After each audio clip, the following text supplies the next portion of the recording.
Assalamualaikum warahmatullahi wabarakatuh.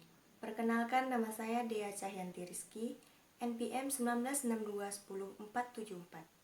Kelompok 3, Program Studi Bahasa dan Sastra Indonesia.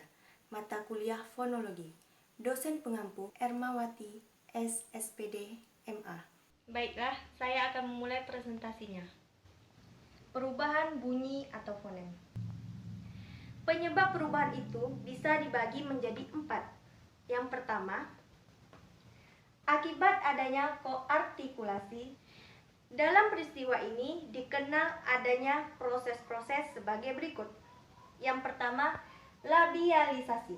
Labialisasi adalah proses pelabialan atau pembulatan bentuk bibir ketika artikulasi primer berlangsung. Misalnya, contoh, bunyi T atau fonem T adalah bunyi apikoalveolar. Tetapi pada kata tujuan, bunyi T itu akibat dari akan diucapkannya bunyi U yang merupakan vokal bunda. Maka bunyi T disertai dengan proses pembulatan bibir sehingga bunyi T terdengar sebagai bunyi tu. Jadi kata tujuan dilafalkan menjadi tujuan. Selanjutnya nomor 2. Retrofleksi. Retrofleksi adalah proses menarikan ujung lidah melengkung ke arah palatum sewaktu artikulasi primer berlangsung sehingga terdengar bunyi R. Misalnya bunyi K adalah bunyi dorsopalatal, tetapi bunyi K pada kata kertas dilafalkan sebagai bunyi ker karena bunyi K itu direfleksikan dulu. Jadi kata kertas dilafalkan menjadi kertas.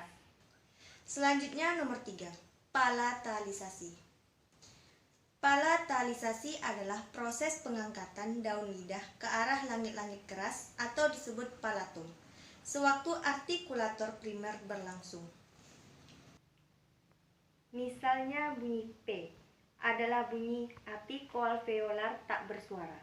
Tetapi pada kata piara, bunyi P dipalatalisasikan sehingga terdengar sebagai bunyi pie.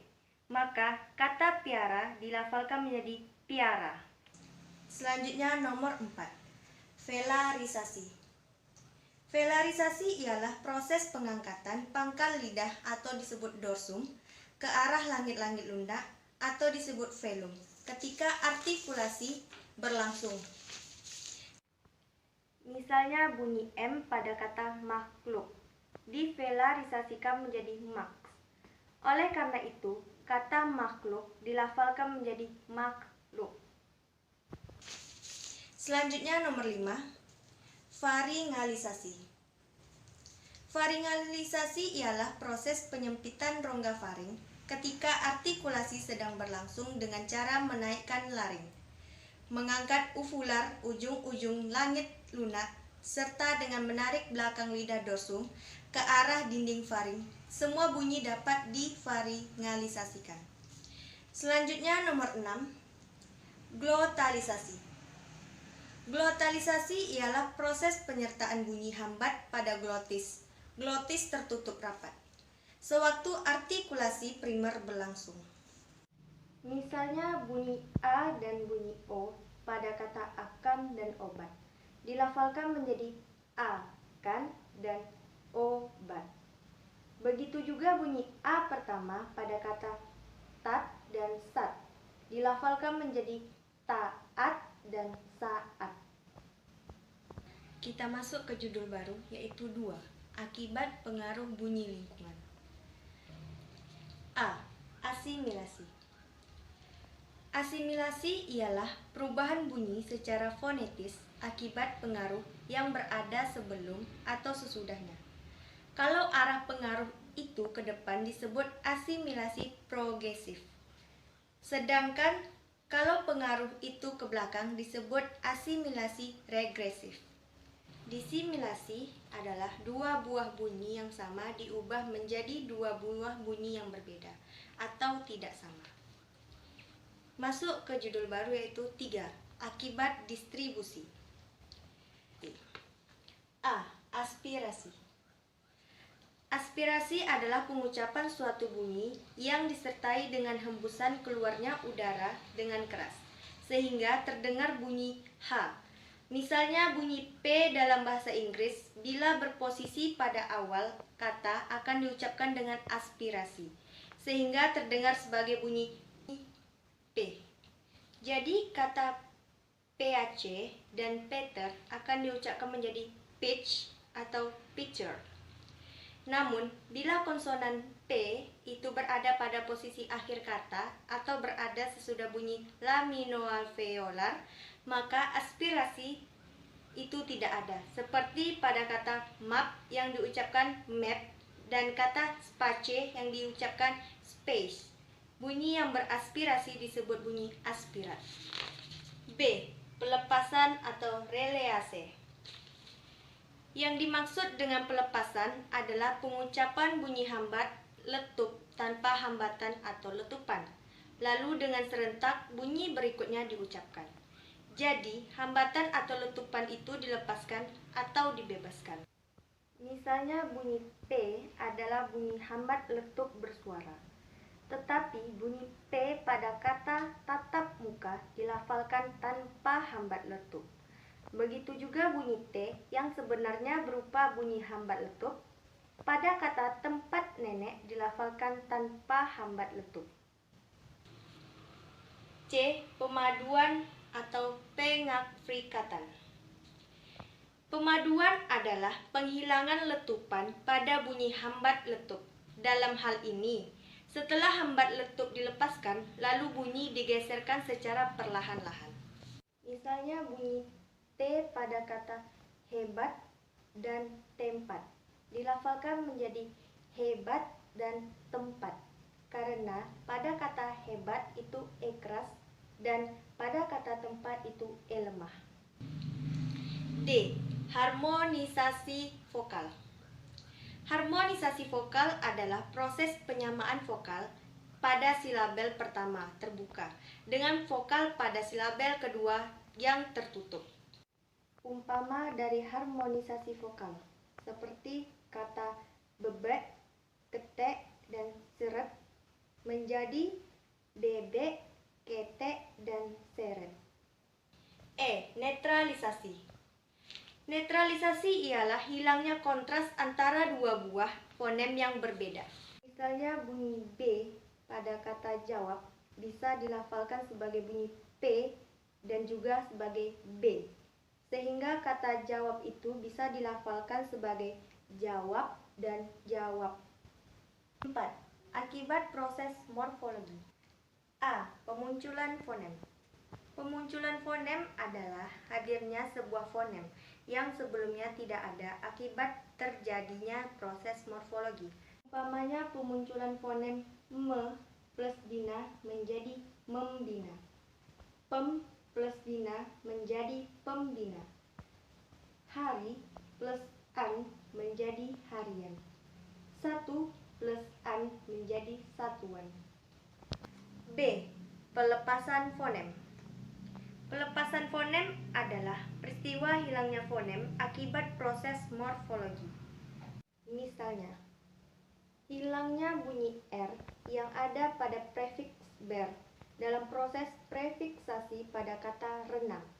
Hilangnya bunyi H pada proses pengimbuhan dengan akhiran wan pada kata sejarah.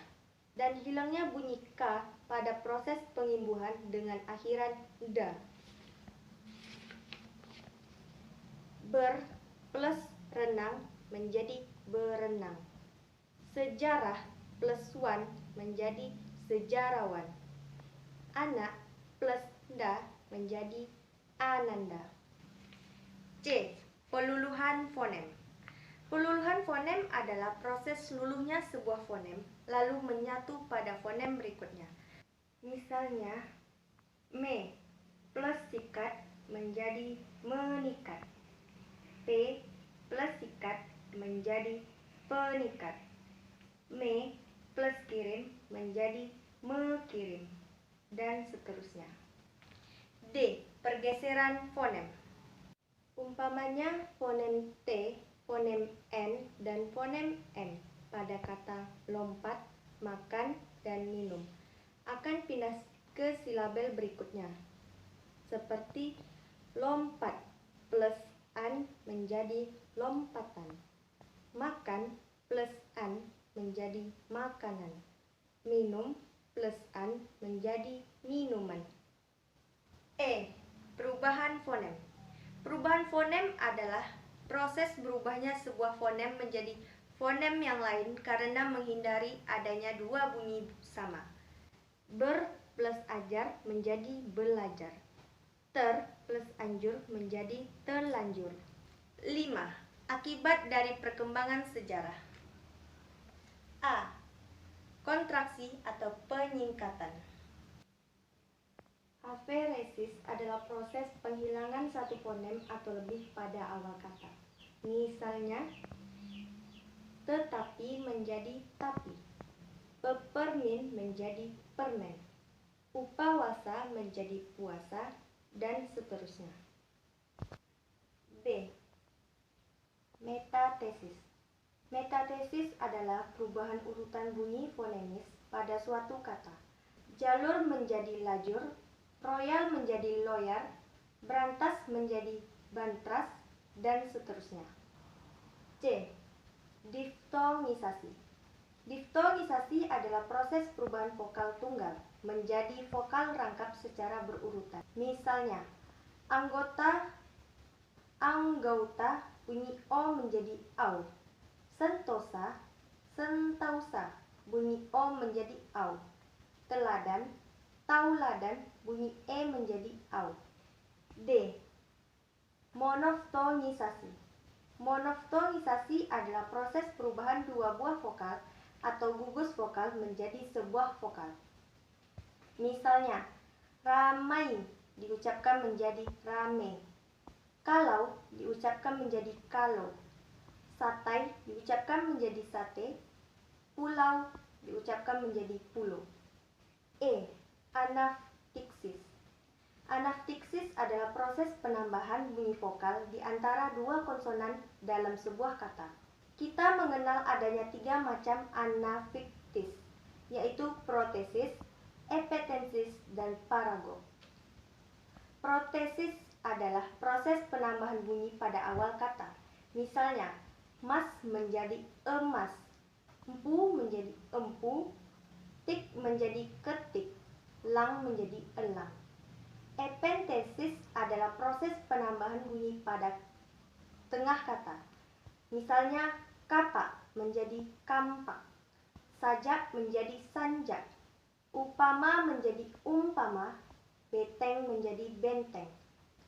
Paragok adalah proses penambahan bunyi pada posisi akhir kata. Misalnya, hulu bala menjadi hulu balang, ina menjadi inang, adi menjadi adik. Baiklah, sekian presentasi dari saya. Lebih dan kurang saya mohon maaf. Saya Dea Cahyenti Rizky. Assalamualaikum warahmatullahi wabarakatuh.